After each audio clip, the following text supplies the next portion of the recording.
The Labours of Heracles, Part 2. Hello, this is Richard, and I'm here to tell you about the next 6 adventures of Heracles, the strong man of the ancient world. As I mentioned last time, he is sometimes called Hercules in Roman stories, but we are using the Greek pronunciation. The gods made Heracles a slave to King Eurystheus, and he had to perform 12 tasks before he could go free. Number 7. The Cretan Bull. Eurystheus did not let up. He sent Heracles straight back to work on his 6th labour. For this one, he had to travel further afield than before. He set sail to the island of Crete, where King Minos was king. You may know the story of how Ariadne, the daughter of Minos, helped Theseus to defeat the half-man, half-bull known as the Minotaur. But this was a different beast. It had come out of the sea, and the sea god Poseidon had claimed it for his own. He demanded that King Minos make a sacrifice of the bull on the beach. But when Minos saw how beautiful the bull was, he played a sneaky trick. He took a different bull down to the beach and sacrificed that one instead. But it is foolish trying to deceive the gods. Poseidon was angry, and he sent his bull trampling all over the island. Its hooves were so heavy that they made the ground shake and buildings fall down.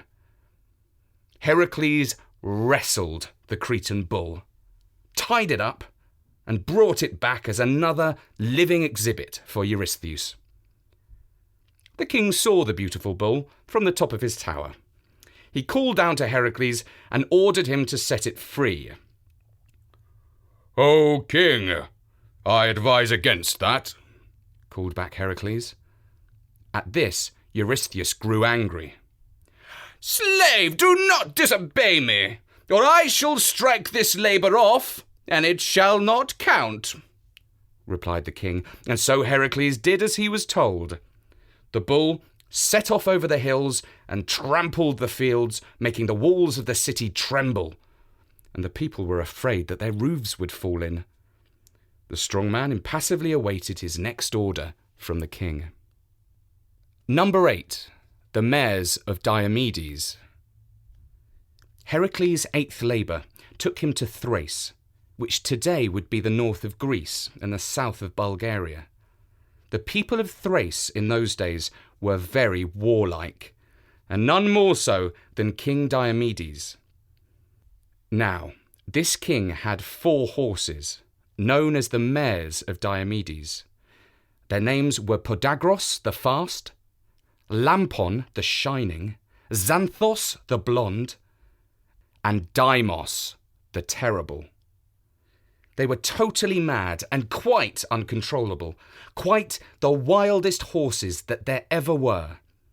In fact, if they had a particularly nasty trait, it was that they were man-eating horses. Nobody had ever succeeded in riding them. Until one night, Heracles crept into their stables, tethered them together, and rode off on the back of Deimos while leading the others behind them. King Eurystheus was impressed to see Heracles riding on the back of a man-eating horse, but he did not want the horrid creatures for himself. He ordered the hero to set them free on Mount Olympus, so that Zeus could decide what to do with them. I'm glad to say that their foals were much calmer, and some time later the Greeks took their descendants to fight in the Trojan War. Number 9. The Belt of Hippolyte. Heracles' 9th labour was a more delicate mission.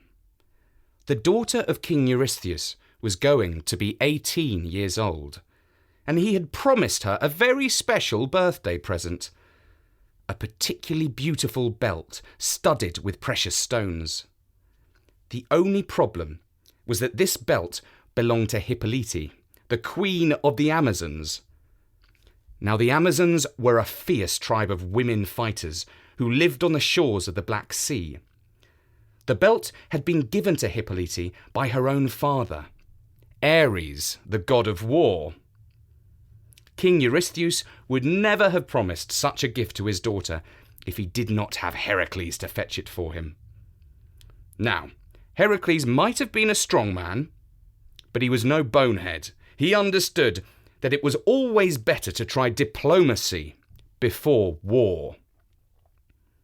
He met Queen Hippolyte on her royal barge, and he turned on all of his charm. The warlike queen took a liking to the man of muscle, and she agreed to give him her belt. Hera, as always, was keen to cause trouble for Heracles, so she thought that this was all way too easy. She appeared among the Amazon guards and called out that Heracles was trying to kidnap their queen. They rushed in with their swords drawn, and Heracles did not get away without a fight that he had not wished for. He took the belt back to Eurystheus in time for his daughter's birthday, and I'm glad to say that she was very pleased with her present. Number 10. The Cattle of Geryon. Heracles' labours were getting further and further away from home. For his next task, he had to cross the Libyan desert to get to the other side of Africa. His orders were to get the cattle of Geryon, a 3-headed monster. But the getting there was worse than the deed itself. The rays of the sun were more irksome to our thick-skinned hero than a cloud of Amazonian arrows. Heracles wasn't used to taking punishment without giving as good as he got. And so, Heracles fired one of his arrows up into the sun. Apollo, the god of the sun, was so impressed that he appeared in his chariot and drove Heracles to the shore of the sea. There, he gave him his golden cup, which floated like a boat, and Heracles rowed out to the island where Geryon and his cattle lived.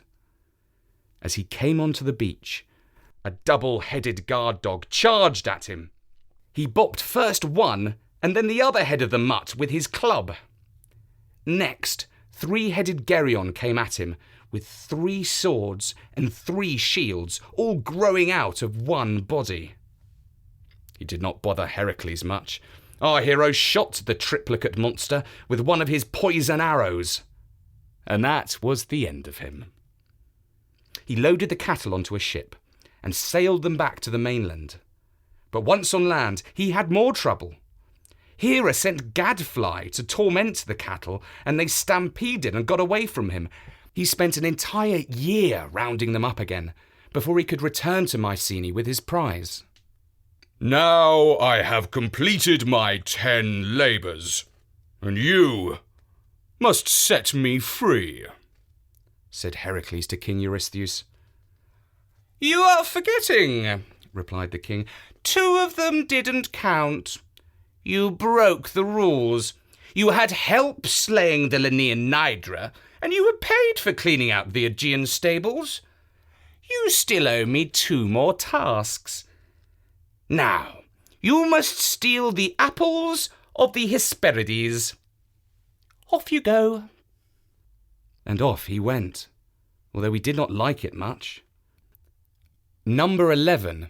The apples of the Hesperides. The task was tougher than it seemed. Heracles did not even know where to begin looking for the garden. He set off wandering the world in search of the apples. Fortunately, as he was crossing a river, a nymph gave him a good tip. She told him to capture Nereus, the old man of the sea, because he knew the secret of the apples. Heracles found Nereus sleeping on a rock by the beach. He caught him by the foot, and the old man immediately changed shape. First into a giant fish, then a massive piece of seaweed, then into a dolphin, and finally a crab with pincers. But Heracles held tightly onto him. The old man relented and said, "So, what do you want from me?" And Heracles explained that he needed information about the apples of the Hesperides.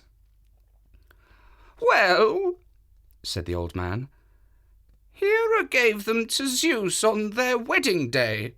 They grow on trees in a blissful garden in North Africa. The garden is tended to by 3 nymphs, the Hesperides. The walls are patrolled by an immortal dragon with 100 heads. Even you should not attempt to fight this dragon, Heracles. The only person who can get those apples is Atlas.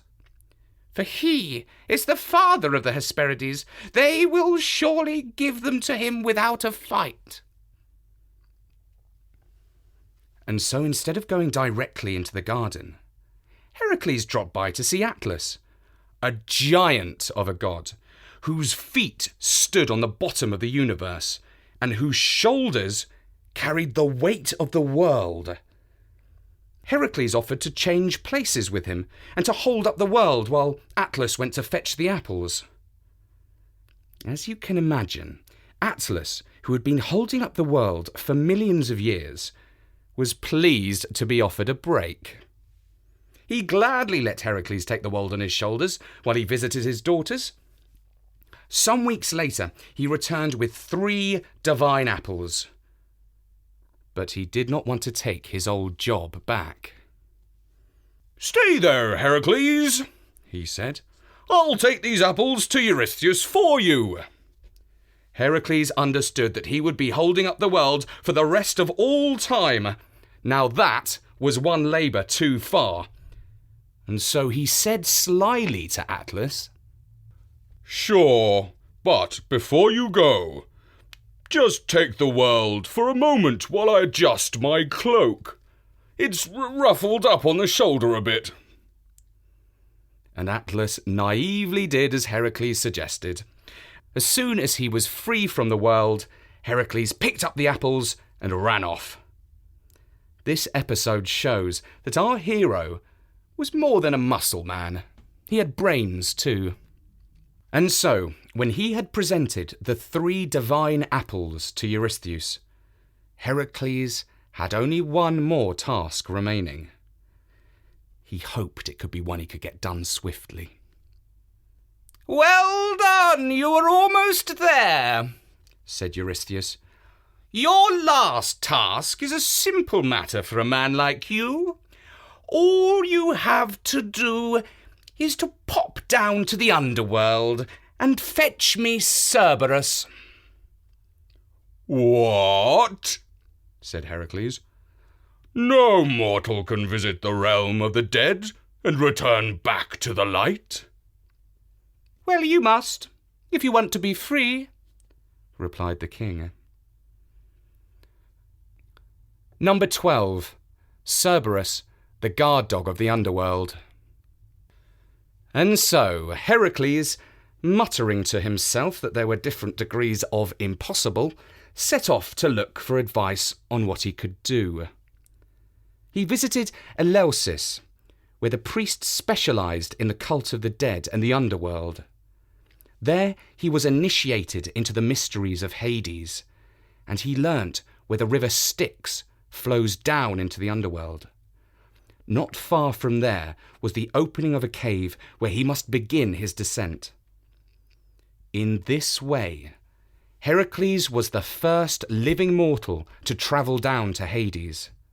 After him, Orpheus and Odysseus made the same journey, but they had not yet been born. There he met Theseus, who had been imprisoned for trying to kidnap Persephone, the queen of the underworld.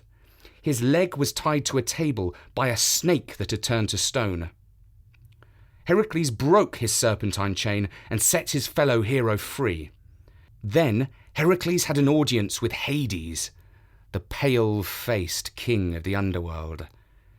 He agreed to let him borrow Cerberus, provided that he could overpower the 3-headed dog without using weapons.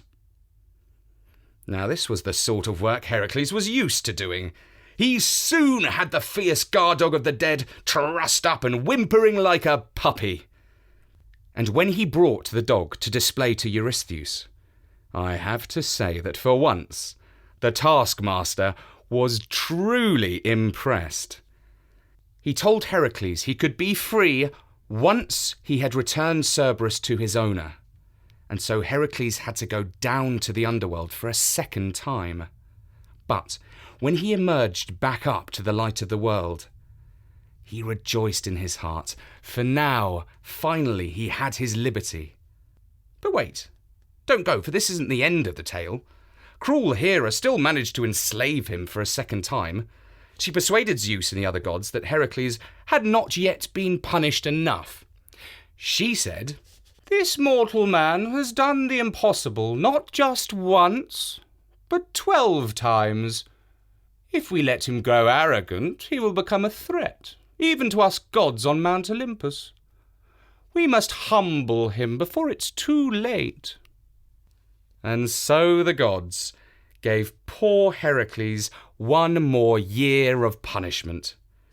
He was made a slave to Omphale, queen of Lydia. She was delighted to have such a strong and handsome man in her power.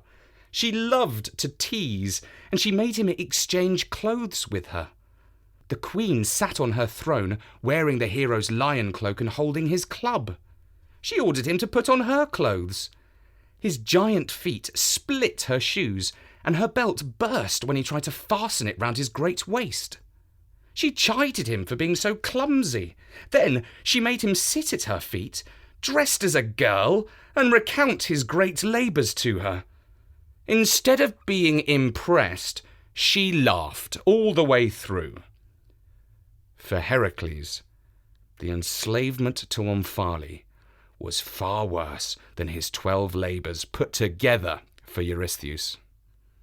And so now you know, not only the 12 labours of Heracles, but also about his final punishment as a slave of Queen Omphale. But for all his pains, he won everlasting fame and glory. He was one of the most popular heroes, not just of the Greeks, but of the Romans too. Everyone likes a good adventure story, and Heracles had more of those than most. So if you would like to hear more Greek myths, don't forget, we have plenty of them on storynori.com. For now, from me, Richard Scott, goodbye.